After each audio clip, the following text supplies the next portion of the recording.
ఈ రోజు మనము బేబీ పిల్లోస్ గురించి మాట్లాడుకుందాము. లెస్ దాన్ 1 year బేబీస్ కి ఎటువంటి పరిస్థితుల్లో ఎటువంటి పిల్లోస్ కూడా వాడొద్దండి. స్కల్ షేప్ అంటే తల షేప్ రావట్లేదని చెప్పి రౌండ్ పిల్లోస్ వాడడం కానీ, లేదా ఈ మధ్య కొత్తగా ఆవాలు వేసిన పిల్లోస్ దొరుకుతున్నాయి, స్కల్ షేప్ రౌండ్గా వస్తుంది, అలాంటివన్నీ వాడకూడదు. క్లియర్ కట్ గా అమెరికన్ అకాడమీ ఆఫ్ పీడియాట్రిక్స్ కానీ Indian academy of paediatrics guidelines ప్రకారం పిల్లోస్ వాడే బేబీస్ లో కొన్నిసార్లు సడన్ ఇన్ఫాంట్ డెత్ సిండ్రోమ్ అంటే బాగా ఉండే బేబీ సడన్ గా చనిపోయిన సందర్భాలు చాలా జరిగాయి. ఇలాంటివి one of the risk factories pillows. అంటే ఇలా పిల్లోస్ వాడిన వాళ్ళలో కూడా చాలా మందిలో ఇలాంటి కేసెస్ చూస్తున్నాము.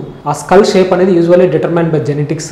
సో మనకి జెనెటికల్ గా ఏ స్కల్ షేప్ వస్తుందో బేబీస్ కి 1 year 1.5 year తర్వాత అదే స్కల్ షేప్ వస్తుంది. కాకపోతే బేబీస్ ని పడుకోబెట్టినప్పుడు కొంచెం పడుకున్నప్పుడు హెడ్ మధ్య మధ్యలో మారుస్తూ ఉండండి పొజిషన్ ని. తర్వాత టమ్మీ టైం ఇవ్వడం అంటే బోర్లో పడుకోబెట్టినట్లు చేస్తే కూడా స్కల్ షేప్ అనేది కొంచెం రౌండ్ గా వచ్చే ఛాన్సెస్ ఉంటాయి. అదే విధంగా బేబీని కొంచెం ఎత్తుకొని తిప్పినా ఇట్లా ఎక్కువసేపు పడుకోబెట్టకుండా కొంచెం తిప్పడం అవన్నీ చేస్తే కూడా మనకి స్కల్ షేప్ అనేది డిటర్మైన్ అవుతుంది. బేబీని పడుకోబెట్టేటప్పుడు కూడా ఫర్మ్ మ్యాట్రస్ అంటే మెత్తని పరుపుల మీద కాకుండా ఫర్మ్ మ్యాట్రస్ మీద పడుకోబెట్టాలి. ఇలాంటివన్నీ జాగ్రత్తలు పాటించి మనము సిట్స్ అనేదాన్ని అవాయిడ్ చేయొచ్చు అనమాట. Thank you.